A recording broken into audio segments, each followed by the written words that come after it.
Plankton Planet, c'est un programme de sciences citoyennes qui s'intéresse donc, comme son nom l'indique, au plancton. Le plancton, c'est l'ensemble des êtres vivants qui dérivent au gré des courants. On les trouve dans l'ensemble des océans. On est dans l'océan austral, une des régions les plus difficiles au monde pour échantillonner et observer le plancton. On débute ce projet sur le bateau Persévérance, le bateau de Jean-Louis Etienne, qui sera le bateau avitailleur du Polarpod. Persévérance, c'est un navire qu'on a conçu avec une salle spéciale, quelques instruments, bien sûr, il va s'équiper au fur et à mesure. Parce qu'en fait, mon souhait, c'est que Persévérance soit de plus en plus équipée pour participer à des missions scientifiques.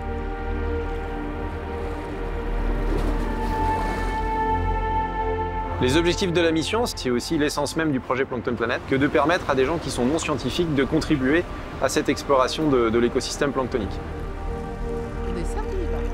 On va voir comment on arrive à la fois à former les marins, et ce que ça ne soit pas trop compliqué pour eux, et que les données que l'on collecte, évidemment, restent conformes en termes de qualité et de suivi scientifique.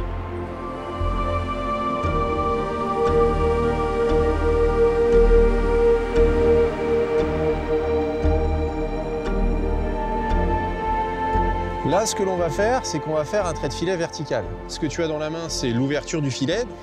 Toute l'eau qui passe à l'intérieur du filet ressort et les organismes qui sont plus petits que la maille du filet, qui est ici de 50 microns, passent aussi à travers. Par contre, tous les autres vont rester à l'intérieur et vont venir se concentrer dans le collecteur qu'on a à la fin. Et là, on a du plancton, ouais, carrément. Non, c'est cool. Tu verses, super. Génial. Super.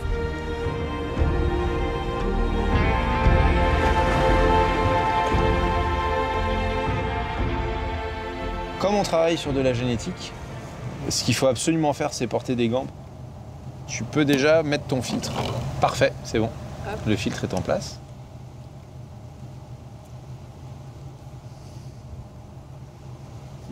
Là, maintenant, il faut que tu replies ton filtre. Si tu prends ton tube avec ton autre main, tu pousses une première fois, et ben bravo, t'as fini ton premier échantillon. Merci. Tout est assez sympa quand même. Que ce soit la manipulation de rien que la pêche avec le filet, la petite manie pour la génétique, elle est vachement marrante. Et après, pouvoir voir ce qu'on pêche avec les différents microscopes, c'est super sympa aussi, quoi. Je me sens hyper privilégiée, quoi, de me rendre utile, de faire des choses que j'aime tout en étant marin. Enfin, c'est jackpot, quoi.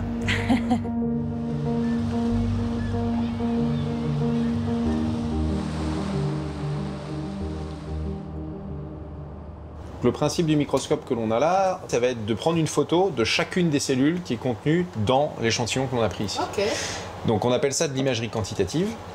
On va pouvoir allumer l'appareil et tu vas remplir jusque 1 millilitre maximum. 15, c'est pas mal. C'est bon. On va mettre le bullage tout de suite à l'intérieur. Il a tourné. Et là, voilà.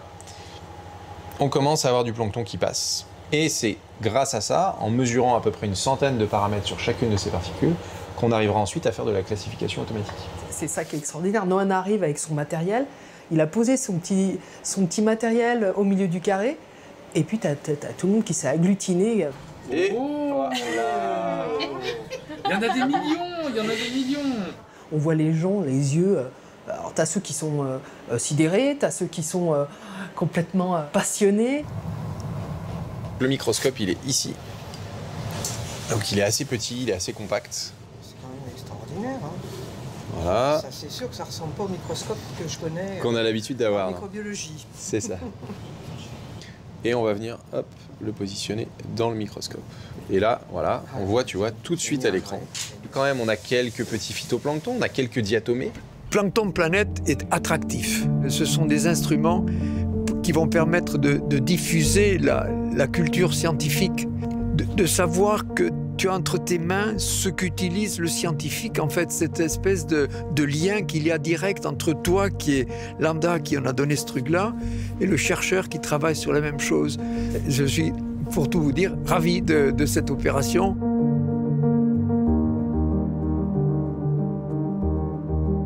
J'ai initié ce projet parce que je trouve qu'il y a de la cohérence. Tout concorde parce que se croise sur cette mission à la fois le besoin de collecte et de connaissances et en même temps le besoin absolument impérieux que nous avons de sensibiliser les citoyens européens.